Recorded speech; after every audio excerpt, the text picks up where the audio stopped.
자, 합시다. 잔소리 좀 시간 할애해서 했어요. 종합반 올라가면 이런 잔소리 할 시간도 없어요. 그때는 뭐 각자 도생하는 거예요. 자, 용기의 공급식이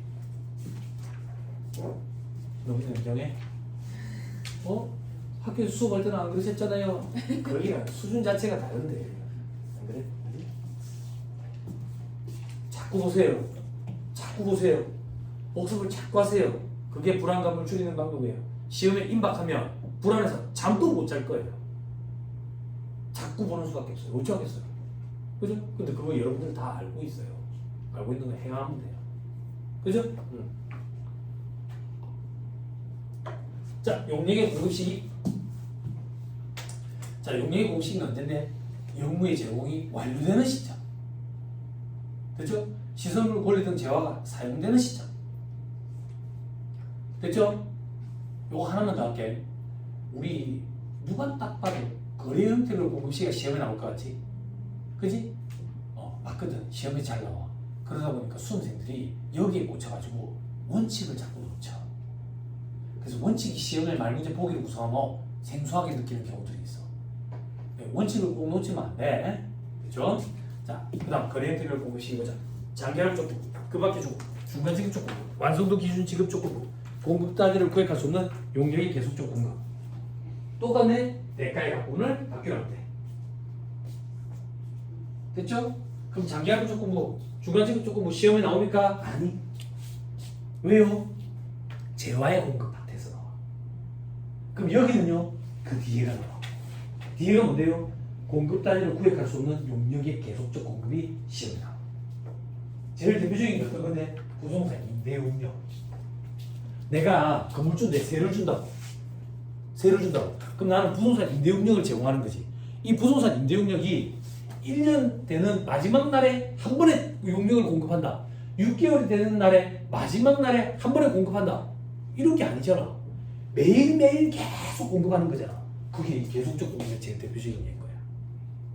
대가의 각본을 바뀌는 대화 공급식이라고. 또 어떤 거? 컴퓨터 유지보수, 홈페이지 유지보수. 이게 월 말에 그냥 유지보수 해주는 그런 게 아니잖아. 매일매일 꾸준히 관리해주잖아. 그지? 이런 것들도 계속적 공급이야. 됐어요? 됐죠? 자, 동그라미 2번 볼 필요 없고, 동그라미 3번. 부동산 임대용역을 공급하고 전세금, 임대보증금을 받는데 뭔 소리인지 모르겠어. 간주임대료 이런 말이 있네. 그지? 뭔 소리인지 모르겠지만 공급시기가 보니까 예정 신고기간 종료일, 과세기간 종료일이네. 자, 그 다음 동그라미 4번. 둘 이상의 과세기간에 걸쳐서 부동산 임대용역을 공급하고 그 대가를 선물 또는 후불로 받는데 이게 무슨 말인데요? 월세를 한 번에 달래. 1년치를. 왜? 좀 깎아주겠지. 그렇게 한 번에 다 받았어. 1년치를. 그러면 부가세 신고할 때 얼마를 넣을 거냐 이거야. 1년치를 다 넣을 거야? 어떻게 해야 될 거냐 이거야. 이거를 선세금이라는 표현을 써. 선세금. 먼저 받은 거다 그 얘기야. 먼저 받은 거다. 이건 어떻게 할 거냐? 밑에 박스 1번. 선세금은 과표를 계산할 때 월할 계산해. 즉 1년치 중에 요거 부가세 신고할 때는 6개월치만 넣겠다. 그러면 12분의 6을 곱한다 그 얘기야. 됐나요? 됐어요? 시험이 잘 나와요. 독특해서. 뭐가 독특한데요? 여러분 회계는요. 계산 문제가 어떻게 나오고 월할로 계산하는 게 원칙이야. 세법은 일할 계산이 원칙이야. 근데 여기 어떻게 계산하라고 돼 있어? 월할로 하라고 돼 있잖아. 그게 독특해. 그래서 시험이 잘 나와. 세법은 일할 계산하는 게 원칙인데 월할로 하라고 돼 있잖아. 독특하다고.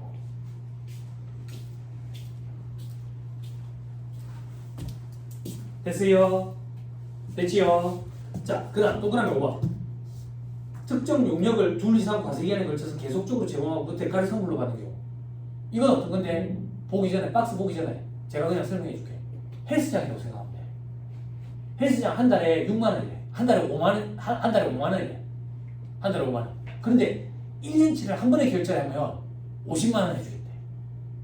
깎아줬잖아. 그래서 50만 원 결제했어. 그러면 헬스장 관장은 부가세 신고할 때, 요번에 부가세 신고할 때 얼마를 과표에 넣을 거냐 이거야. 월할로 안 보내가지고 집어넣어야지. 반년치 것만. 선세금이랑 똑같지. 그죠? 자, 그럼 박스 2번에 특정 용역이 뭔지 살펴보고 가자. 자, 박스 2번에 특정 용역. 그죠? 헬스클럽장 등 스포츠 센터를 운영하는 사업자가 연예비를 미받고 회원들에게 시설을 이용하게 하는 거. 또 어떤 게 있는데 다음이 동그라미 2번. 사업자가 다른 사업자와 상표권 사용 계약을 할 때 사용 대가 전액을 일시불로 받고 상표권을 사용하게 하는 거. 됐죠? 됐죠? 여러분 이 상표권 사용하게 하는 거 공부해 주기 시간에 적금권 아직 안 했댔나? 했어? 했어? 그런 거. 자, 그 다음에 동그라미 3번 이런 건 뭔데? 뭐 노인복지시설 이런 데서 수영장, 헬스장 이런 데네. 그렇지? 1년치를 한 번에 결제했다 이렇게 생각하면 돼. 밑에 괄호 2번에 어떻게 계산한다? 월할로 계산한다. 자, 밑에 사례 한번 보자. A가 보유한 상표권 요거를 사용하는 계약을 맺을 때 기간은 2026년 5월부터 2028년 5월까지 2년이네. 2년. 그지? 그리고 돈은 대가는 480원이네. 근데 한 번에 받았대. 그럼 얘가 부가세 신고할 때는 24개월 중에 5월, 6월, 1기 확정이 되는 5월, 6월 두 달치만 들어가야지. 이게 독특하다 그 얘기야. 왜? 세법은 원래 365일로 계산하는 게, 일화를 계산하는 게 원칙인데 지금 월수로 계산했으니까. 어렵지 않죠? 근데 시험이 잘 나와. 시험이 잘 나와. 자, 앞으로 다시 돌아갔어. 자, 이제 동그라미 6번. 1-57페이지. 동그라미 6번. 제가 하는 말은 몇 퍼센트 정도 이해하세요? 단어들을 그렇게 해요. 아, 그래요? 가끔씩 어려운 말인데 그래도. 아, 그래요? 알겠습니다. 아니, 학교에 가면 외국인 친구들이 되게 많아. 애들한테 이제 내가 말하는 말 얼마나 알아듣겠냐면 반 정도? 그런다. 반 정도 그러면 반말이지? 응! 중국인 애가 하나 있어. 아니, 중국에 살다 온 사람 있잖아. 되게 엄청 정감가거든. 예전엔 중국인 친구들이 많았는데 지금은 대부분 다 베트남이야. 중국인에 걔 한 명밖에 없어. 근데 내가 그럼 너는 어떤 친구들이랑 어울려 다녀? 요번 명절 때 집에 가? 응! 이런다. 응, 그럼 반말이야. 알았어. 아니, 얘기 그만한다 내가 지금. 어차피 이제 좀 힘드시더라도 자꾸 보는 수밖에 없어요. 자꾸 보는 수밖에 없어요. 자, 동그라미 6번에 사업자가 사회 기반 시설에 대한 민간투자법 제4조 3호의 방식을 준용해서 설치한 시설에 대하여 둘 이상 과세기간을 걸쳐 계속적으로 시설을 이용하게 하고 그 대가를 받는 경우 이것도 똑같거든. 어떤 건데 박스 3번 따라보자. 2-59페이지 박스 3번 사회 기반 시설에 대한 민간투자법 제4조 3호의 방식. 자, 이런 거 암기하는 거 아니다 이런 용어를. 자, 그냥 개념을 한 살펴보자. 사회 기반 시설의 준공 후 일정 기간 동안 사회 기반 시설의 소유권이 인정되며 그 기간이 만료되면 시설 소유권이 국가 또는 지자체에 귀속되는 방식. BOT 방식이라고 되어 있지. 그지? BOT 방식. Built, Operate, Transfer에 지어서 운영하다가 국가에 넘기는 거지. 이게 방식이 4가지가 있어. 듣고 올려. BOT 방식, Built, Operate, Transfer가 있고 BTO 방식도 있어. Built, Transfer, Operate도 있어. 또 어떤 게 있는데 BTL도 있어. Built, Transfer, Lease 혹은 BLT 이렇게 하여튼 4가지가 있어. 뭐든 상관없어. 뭐든 상관없이 바로 이번에 과표 계산할 때는 월할로 계산을 해. 됐죠? 이 경우 월수는 초월산입, 말월불산입 돼 있지. 초월산입, 말월불산입은 뭐냐면 세법에 있는 용어가 아니라 민법에서 계산하는 방식이거든. 처음 시작하는 달이 한 달이 안 되면 한 달로 보겠대. 마지막 달이 한 달이 안 되면 한 달로 보지 않겠대. 그럼 예를 들게 오늘 몇 월 며칠이야? 4월 25일. 우리 한번 해보자고요. 26년이지 지금. 26년 4월 25일부터 27년 4월 24일까지라고 한번 해보자. 기간을. 근데 월할 계산을 할 거야. 월할 계산할 때 봐봐. 초월 산입이라는 얘기는 시작하는 날 4월 25일이면 25, 6, 7, 8, 9, 0, 6일밖에 안 되잖아. 한 달이 안 되지. 한 달이 안 되지만 한 달로 봐버리는 거야. 이게 초월 산입이야. 말월 불산입. 마지막 달 24일이니까 한 달이 안 되지. 그런데 포함을 안 시키는 거야. 그러면 총 12개월이라고.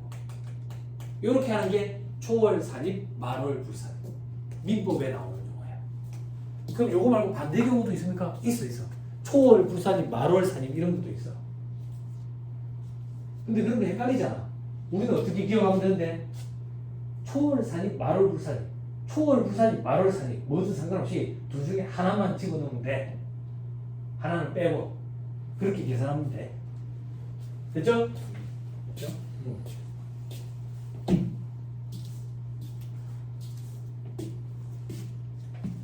그럼 일수 계산할 때는요. 일수 계산할 때 여러분 1일부터 10일까지는 며칠이에요? 1일부터 10일까지는 며칠이에요? 10일이죠? 이렇게 하면 돼. 1일부터 10일까지 10일이죠? 1일부터 10일까지면 10일이에요. 이렇게 더해서 1을 빼면 돼. 그냥 손가락으로 해. 그죠? 그죠? 자, 그때 과표는 어떻게 계산하냐? 월할로 계산하는데 용역 제공기간 동안 받는 대가에 시설의 설치까지 더한 걸 가지고 월수로 한번 계산한대. 연습 한번 해보자. A가 B 소유 토지 위에 건물을 1월 20일에 지어 1,200원이 들었대. 그래가지고 이 건물에서 장사할 수 있는 권리를 가진 거야. 그리고 장사하고 20년 뒤에 건물의 소유권을 B한테 넘기기로 했대. 그럼 B한테 공짜로 준 거야?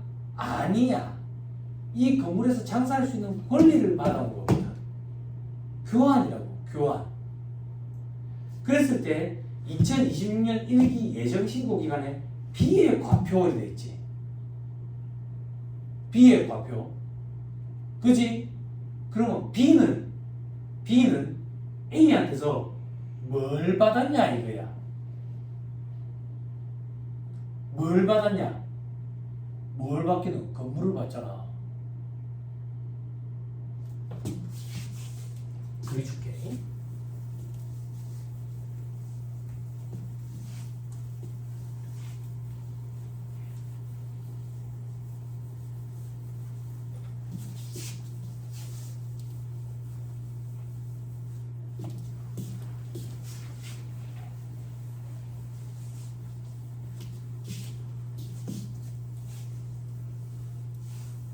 자, 칠판 봐봐.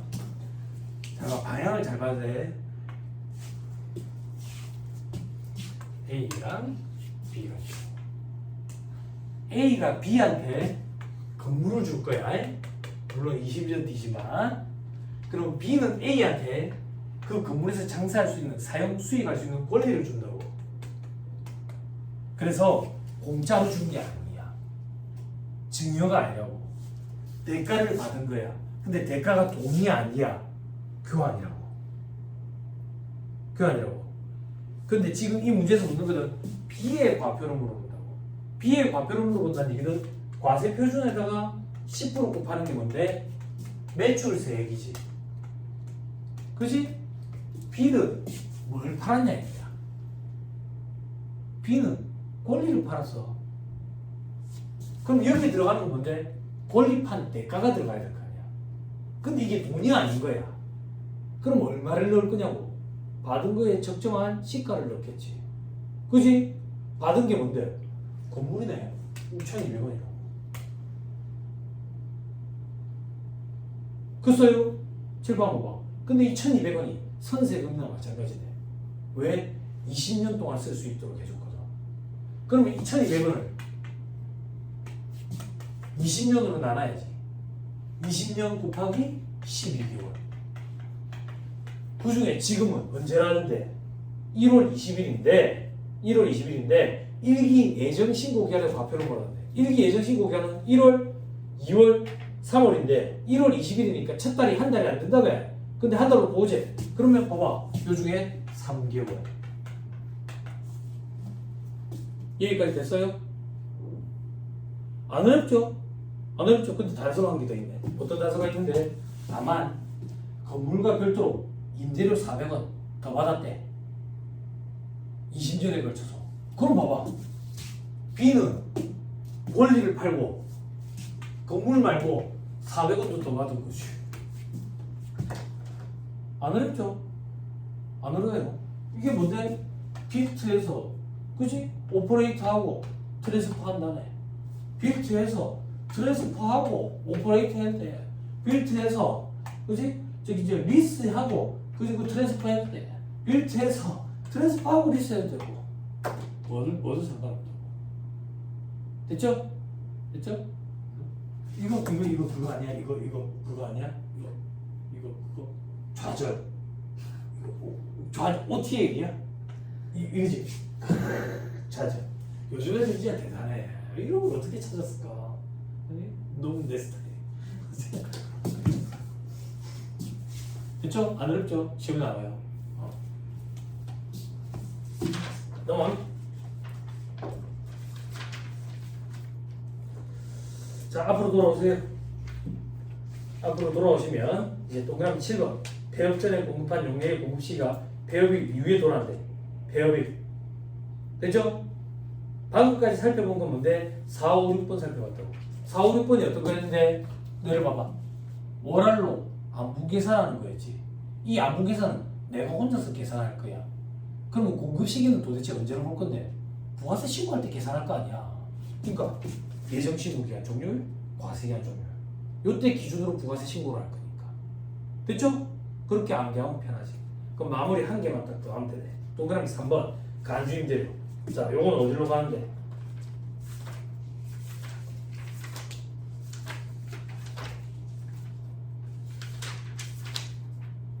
(1-115페이지)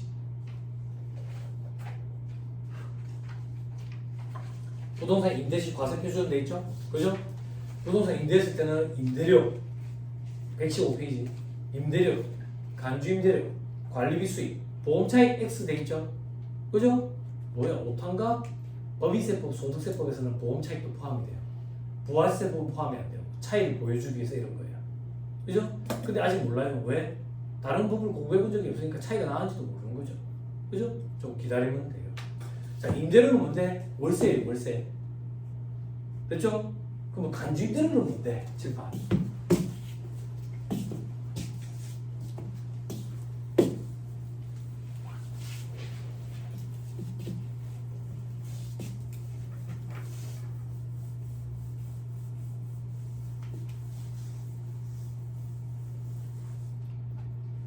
칠판 봐봐. 내가 월세 100만 원을 받아. 부가세 과세기간이 6개월인데 일단 계산하기 편하게 1년이라고 보자. 그럼 12개월 받지. 그럼 1200이네. 요거의 10%만큼 매출세고 부가세 신고 납부해야 된다. 근데 올 전세로 줘. 올 전세로 전세 보증금 1억 받았어. 전세 보증금 1억 받은 건 전세 계약 기간이 끝나고 나면 돌려줘야 되는 거지. 내가 먹는 거야? 아니지. 그래서 부가세 과세가 안 된다. 그럼 전부 다 전세로 하려고 하겠네. 형평성에 어긋난다 그 얘기야. 그래서 세법이 물어보는 거야. 너 이거 전세 보증금 1억 받은 거 뭐 하는데? 뭐 하기도 은행에 갖다 박아놔놓고 이자 받아 먹지. 아 그래? 그러면 이자 정도만 너가 창출한 부가가치라고 보고 그거에 대해서 10%는 세금으로 내라. 그때 이 금액을 임대료로 간주하자. 그래서 간주 임대료 이렇게 얘기해. 됐어요? 그래서 우리가 상식적으로 생각할 때 임대료가 아닌 거야. 임대료로 간주하는 거지. 그럼 어떻게 계산하면 되는데? 끝났네? 보증금 받은 거 이걸 은행에 박아준다 생각하거든. 그럼 이자율은요 정기예금에 박아준다라고 가정을 해. 그래서 정기예금 이자율을 곱한다고. 됐어요? 어렵다고 거짓말이야. 안 어렵지? 그지? 근데 이 정기예금 이자율이 연이자율이거든. 연이자율 7월 1일에 정기예금에다가 박아뒀대. 그러면 6개월이잖아 올해. 그럼 뭐 12분의 6을 곱해야 되겠네? 그지? 근데 봐봐. 세법은 월할이 아니라 일할 계산이 원칙이라 했잖아? 그럼 12분의 6이 아니라 이렇게 되는 거지. 365분의 184일. 암기하세요. 상반기 181일, 하반기 184일. 암기하세요. 됐죠? 윤년일 경우에는 상반기 182일, 하반기 184일. 생산 윤년을 어떻게 따집니까? 지금 몇 년도야? 2026년. 4로 나눴을 때 떨어져? 안 떨어지지. 4로 나눴을 때 딱 떨어지는 해가 윤년. 이런 거는 전문용어로 상식. 왜 웃어? 상식도 가르쳐주는 수업이야. 그지? 그지? 그지? 그럼 윤년 아니니까 지금 365일이야. 상반기 181일, 하반기 184일. 요거 암기해야 편해. 부가세 계산할 때. 됐죠? 칠판. 이건 내가 못 도와줘. 이건 내가 못 도와줘. 예전에는 이거 수학생이 계셨거든. 수학생이 계실 때 좀 도와줬거든. 자, 봐봐. 이거 어떻게 해야 될지 모르겠어. 이 184 있지? 요걸 요로 갖고 와. 갖고 와. 그럼 요것도 같이 갖고 오거든. 그럼 이렇게 곱하기 184. 이렇게. 그럼 요거 보증금에 184일 곱한 거 이거를 보증금 적수 이렇게 표현해. 이거 조금만 강의 못하겠는데 이거는 내가 그럼 184가 앞으로 가잖아. 그럼 여기가 0이 아니야. 여기가 0이 아니고 여기 1이야. 이거 어떻게 강의할 때? 초등학생 가르쳐 준 적이 없어가지고. 초등학생 가르쳐 본 적이 없어. 하여튼 1이 나와. 힘들고 암기해.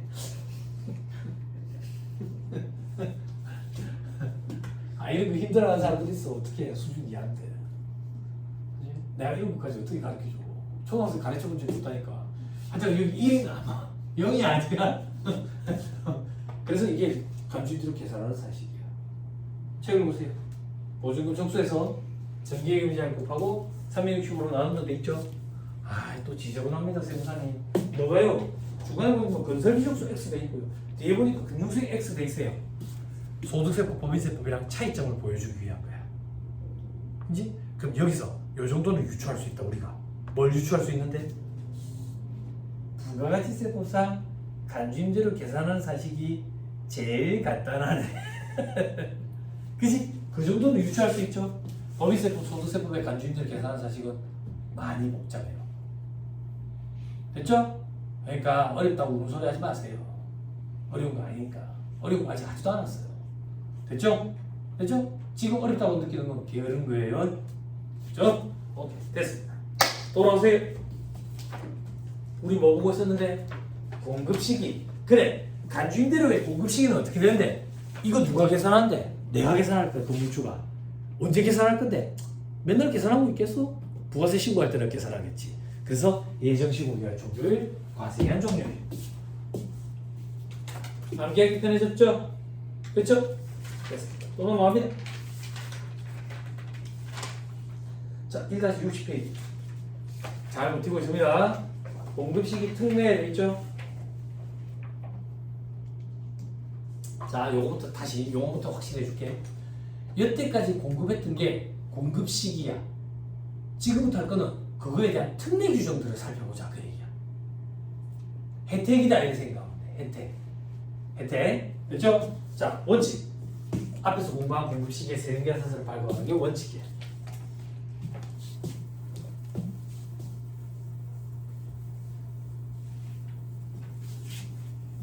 그럼 잘 보세요. 세금계산서는 언제 발급해야 되는데? 공급시기에 발급하는 게 원칙이에요. 그런데 지금부터 공부할 특례는 뭔데? 공급시기보다 먼저 혹은 뒤늦게 먼저 발급하는 걸 선세금계산서 이렇게 얘기해. 뒤늦게 발급하는 걸 후발급 세금계산서 이렇게 얘기하고. 그럼에도 불구하고 인정해주는 특례, 선발급 특례, 후발급 특례. 됐죠? 살펴보자. 자, 선발급 특례. 단가로 1번. 위에 공급시기가 되기 전에 대가의 전부 또는 일부를 받고 그 받은 대가에 대해서 발급하는 경우 인정이 된대. 됐어요? 자, 이건 무슨 말인데? 짚어봐.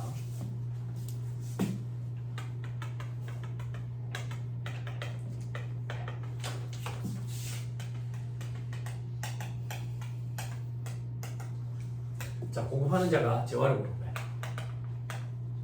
얼마? 10억짜리 공급해. 그럼 부가세가 얼마야? 1억이지. 그럼 공급하는 자 입장에서 이걸 매출세액으로 납부해야 돼. 그지? 얘 입장에서는 이걸 매입세액으로 1억을 공제받아. 공제받을 게 없으면 환급을 돌려받겠지. 됐어요? 이 거래가 언제 일어나는데 7월 1일 재화를 인도해. 됐어요? 제가 좀 좋아하지 않는 표현이지만 조금만 써볼게요. 일반적으로 우리 물건 파는 사람 영업팀이에요. 물건을 사오는 사람 구매팀이에요. 제가 좋아하지 않는 표현이지만 우리가 현업에서 현장에서 보면 얘들을 갑이라고 그래요. 얘들 을이라고 그래요. 질이라고 얘기하는 그 갑, 질이라고 얘기하는 갑, 질이라고 얘기하는 그 싫어하는 표현이지만 무슨 말인지 이해했죠? 그죠? 그럼 얘들이 이제 갑, 질이라는 걸 한다고요. 그죠? 어떤 갑질을 하는데 물건은 7월 1일에 받는데 세내는 6월 30일에 좀 끊어줘라 한다고. 세내는 그렇게 되면 어떻게 되는데 원래 인도일이 7월 1일이니까 세금계산서도 7월 1일에 발급해야 되거든. 그럼 얘들이 매입세 1억을 환급을 받는다고 가정하면 다음에도 1월 25일에 신고를 하고 30일 내에 환급이 되겠지. 그러면 대략 하면 한 2월 말 정도 되겠네. 그지? 그런데 갑질을 내가 6월 30일에 세금계산서 발급해달라 하면 이게 7월 25일에 신고가 들어갈 거고 8월 말 정도 되면 환급이 되고요. 반절 정도 환급이 땡겨지겠죠. 그죠? 근데 반면에 얘들은 어떻게 돼? 얘들은 반년이나 땡겨서 돈을 내야 되겠죠. 근데 안타깝게도 이 거래가 외상거래래. 그럼 얘들은 자금 압박이 엄청나겠죠. 그죠? 그래서 세금계산서 발급 시기는 공급 시기 하는 것이 원칙이다 라고 못박은 이유는 힘이 없는 공급자를 보호하기 위한 목적이에요. 그래서 먼저 발급하거나 이런 거 인정 안 된다고. 그래서 선발급은 인정이 안 되는 게 원칙이에요. 됐어요? 왜? 힘없는 공급자를 보호하기 위해서. 근데 방금 선발급 특례 1번은 뭔데? 대가의 전부 또는 일부를 받았대. 7번 봐봐. 돈을 받았대. 돈을 먼저 받고 6월 30일에 끊어달라 했대. 그럼 얘들 자금 압박이 있어 없어? 없잖아. 그럼 오케이 인정된다 그 얘기야. 보호해줄 필요가 없잖아. 돈 받았는데. 됐어요? 그럼 저를 봐봐. 돈을 먼저 받고 먼저 발급을 해줬대. 부가가치세법에서 요거 오케이 인정이 된대. 인정이 된다는 얘기는 이 세금계산서가 적법하다는 거지. 그럼 결론이 뭔데? 결론까지 기억해야 되거든.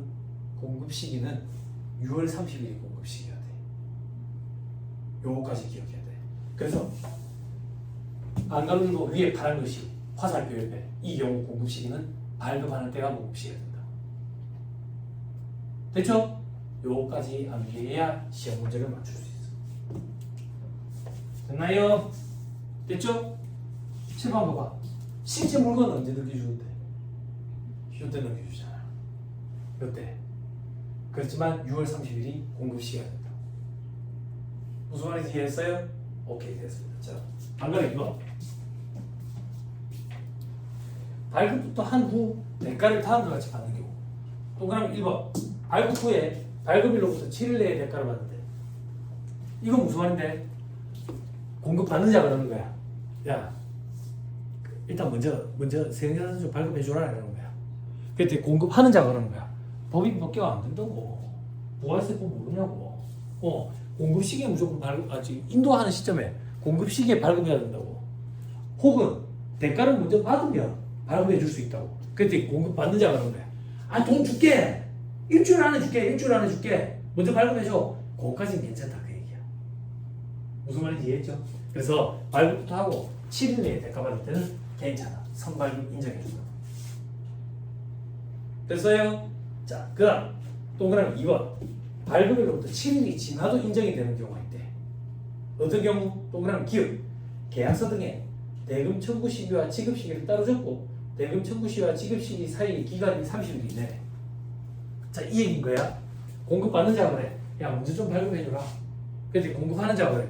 아, 대가를 받고 발급해 줄 수 있는데, 아니, 일주일 안에 주면 괜찮은데. 근데 공급받는 자가 그러는 거야. 아, 일주일 안에는 못 줄 것 같은데. 근데 공급하는 자가. 그러면 안 되는데? 안 되는데? 야, 한 달 안에 줄게. 한 달 안에 줄게. 근데 공급하는 자가. 그럼 조건을 좀 갖춰야 되는데. 어떤 조건? 대금 청구 시기와 지급 시기 사이의 기간이 30일 이내인 거를 입증을 해야 돼. 그거 어떻게 입증할 수 있는데? 대금 청구 시기가 언젠데? 세금계산서의 기능 중 하나가 청구서의 기능을 해. 세금계산서 발급한 날이 청구 시기. 그럼 대금 지급 시기는 세금계산서에 비고라는 란이 있거든. 요 날 언제 지급하겠다라고 쓰면 돼. 그래서 그 기간이 30일 이내면 인정이 되는 거예요. 됐어요? 됐죠? 폭넓게 인정을 해주네. 선발급 특례를. 됐죠? 됐어요? 자, 그 다음에 동그라미 니은. 위에 공급 시기가 세금에서 발급일에 속하는 과세기간 내에 도래하는 경우. 됐어요? 책만 보세요.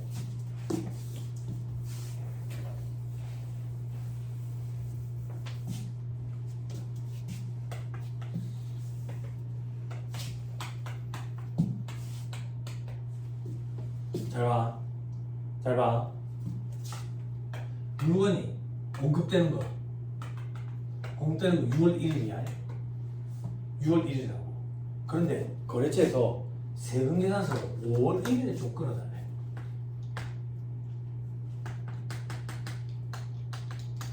공급시기보다 전에 끊는 거지. 그지?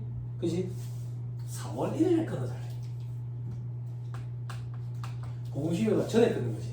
그럼 어떤 요건을 갖춰야 돼? 대가의 처음부터는 일부러 받고 받은 대가에 대해서 끊어주면 되지. 아직 그런 거 없어.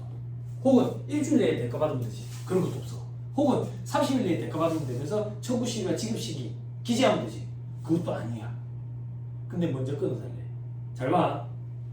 세법의 과거에 어떤 규정이 있었냐면 물건의 공급 시기, 세금계산서 발급 시기, 그리고 대가를 지급하는 시기가 한 개의 과세기간에 같이 있지. 이런 경우에 세금계산서 선발급하는 거 오케이, 인정이 됐어. 제발 계속 봐. 여기까지 됐어요? 이 규정이 과거에 있었는데 세법이 이걸 완화시켜줬어. 폭넓게 더 인정해주는 걸로. 어떻게 완화시켜주는데? 이 요건은 갖추지 않아도 돼. 그럼 예를 들게 돈을 7월 20일에 돈을 받는데 그래도 이제 돼. 과거에는 돈을 7월 20일에 받으면 선발급 특례 인정 안 됐어. 세금에서 발급하는 시점, 물건을 공급하는 시점, 대가를 수령하는 시점이 한 개 과세기간에 같이 있어야 선발급 특례가 인정이 됐는데 이제는 대가는 나중에 받아도 돼. 그래서 방금 종래 보면 요 두 개 얘기만 있는 거야. 옆에 화살표에 뭐라고 돼 있어? 동일한 과세기간 내에 대가를 수령했는지 여부는 무관돼 있지. 그치? 과거에는 동일한 과세기간에 대가까지 수령했어야 된다고. 이제는 동일한 과세기간에 대가를 수령 못해도 선발급 특례가 인정이 돼. 7, 8. 선발급 특례가 인정이 된다는 얘기는 이걸 적법한 세금계산서로 보겠다는 얘기지. 보면 결론이 뭔데? 공급 시기는 요 날이 공급 시기가 되는 거야. 됐죠? 됐어요? 시험 잘 봐요. 오케이. 결국에는 선발급 특례를 폭넓게 인정해 주는 건데 이 폭이 넓어지는 게 공부하는 수험생 입장에서는 괴롭지. 그치? 현업에서 일하는 사람들한테는 혜택인 거고.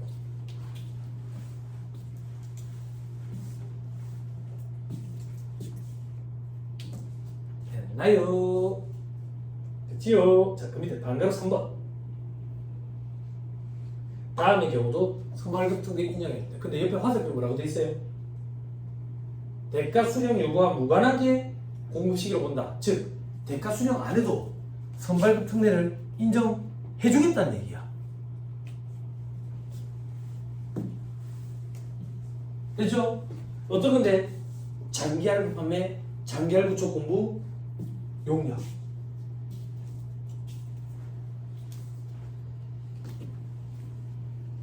됐어요? 됐나요? 장기할부 판매는 뭐였어? 들어봐. 장기할부 판매는 인도 후 대금 부담의 수. 인도인의 다음 날부터 최종 할부금 지급 기일까지가 1년 이상, 2회 이상 분할 수요. 그럼 인도 시점에서 봤을 때는 대가를 아직 받은 게 아무것도 없어. 그런데 인도 시점에 대가 받을 전액에 대해서 세금계서 발급해도 상관없다고. 됐어요? 됐나요? 됐어요? 됐지요? 여러분 회계 시간에 장기할부 매매 거래에 대해서 회계처리 해봤죠. 그래서 매출 채권 잡고 현재가치 할인 차금 잡고, 그죠? 그것도 물건을 넘겨주는 시점에 수익을 다 인식한 거잖아. 세법도 그거 인정해 주겠다 그 얘기예요. 특례 규정으로. 돈을 받은 게 없지 뭐. 그럼 세무사님, 중간지급조건부 공급은 왜 없어요? 중간지급조건부 공급은 이런 특례를 인정 안 해주나요? 인정 안 해줘. 왜 인정을 안 해주는데요? 장기할부 판매는 물건이 넘어갔기 때문에 발급해도 오케이 인정을 해주거든. 중간지급조건부 공급은 물건이 아직 안 넘어갔기 때문에 인정을 안 해준대. 취지는 그래. 취지는. 됐어요? 다시. 장기할부 조건부는 재화든 용역이든 장기할부 판매로 판매한 경우에는 물건을 넘겨주는 시점에 전에 다 세금계산서 발급해도 괜찮아. 돈을 못 받았어. 됐죠? 그렇죠? 그럼 세무사님 이게 어떻게 선발급 특례입니까? 장기할부 판매는 원래 원칙이 대가의 각 부분을 받기로 한 때가 공급시기니까 그때 세금계산서 발급해야 되잖아. 인도 시점이 아니라. 근데 인도 시점에 전액에 대해서 발급해도 오케이 인정이 된다. 그래서 선발급 특례라고. 됐죠? 이해되죠? 오케이 됐습니다. 그 다음 동그라미 2번 전력이라든지 부동산 임대용역 그 밖에 공급 단위로 구획할 수 없는 재화용역의 계속적 공급도 돈 아직 못 받았더라도 선발급해도 된대.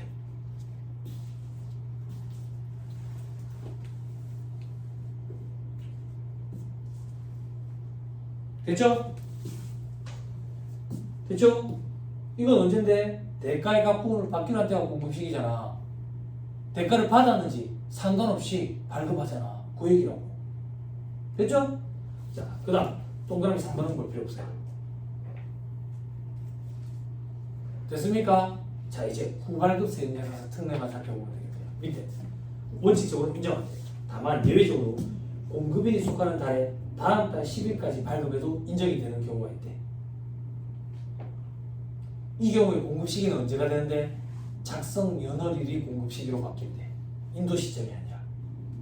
자, 어떤 건데? 동그라미 1번 거래처별로 달의 1일부터 말일까지의 공급가액 합계액을 그 달의 말일 작성 연월을 내서 발급한대. 7판.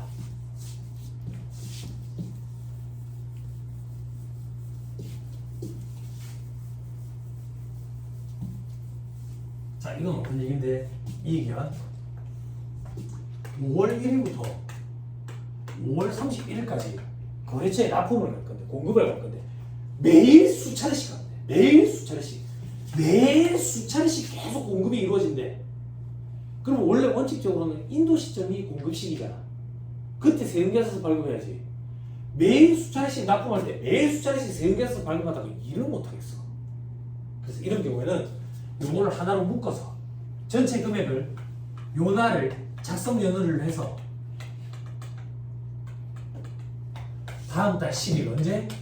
6월 10일까지 세금계산서 발급하면 오케이 이것도 인정을 해주겠다. 그래서 뒤늦게 발급한 세금계산서 후발급 세금계산서 특례 이렇게 얘기하는 거예요. 됐나요? 근데 7판 주의. 어떠한 경우에도 1일부터 말일까지만. 1일부터 말일은 한 달이 아니야. 착각하면 안 돼. 그게 무슨 얘기입니까? 5월 25일부터 6월 10일까지 한 달이 안 되잖아. 요거를 묶어서 다음 달 10일 7월 10일까지 발급. 요건 안 돼. 요건 2달에 걸친 거로부터. 무조건 1일부터 말일 것까지만 가능해. 됐죠? 됐죠? 자, 그 다음 동그라미 2번. 거래처별로 달의 1일로부터 말일까지 기간 이내에서 임의로 정한 기간 합계해가지고 종료일을 작성 연월을 해서 발행하는 경우. 요번에는 요번에는 칠판 책에 다 있어 그래요. 요번에는 5월 10일부터 5월 15일까지만 매일 수차례씩 공급이 이루어진대. 그럼 요걸 합계를 해서 요 날을 작성 연월을 해서 다음 달 10일 6월 10일까지 발급하면 오케이 그 얘기야. 됐죠? 마지막 동그라미 3번 증빙 확인 시 그 거래일을 작성 연월을 해서 발급하는 경우. 칠판 요번엔 요 얘기야. 5월 15일에 공급이 있었어. 그럼 세금계산서 언제 발급해야 돼? 요날 발급해야 되잖아. 아 놓친 거야. 깜빡하고 놓쳤어. 그런 경우에 다음 달 10일까지 발급하면 된다. 그래서 회계사무실에 예수분들 앉혀 놔놓고 신고 강의할 때 세금계산서 언제 발급해요? 그러면 세무사님 다음 달 10일까지요 이런다고. 그건 특례 규정이야. 우리는 이제 배운 사람들이지. 다시 물어볼게. 세금계산서는 언제 발급해요? 공급 시기에 발급하는 게 원칙이라고. 근데 그걸 놓치면 다음 달 10일까지 발급할 때는 특례 규정을 적용받는 거예요. 됐나요? 오케이 됐습니다. 식사하시고 점심 먹고 나서 연결해서 또 보시죠. 언제 볼랍니까? 1시 40분부터 할까요? 2시부터 할까요? 어찌 할까요? 잘 거예요? 자도 졸으면 안 나갈길. 1시 40분부터 할까요? 그러면? 식사하시고 1시 40분부터 하시지. 네.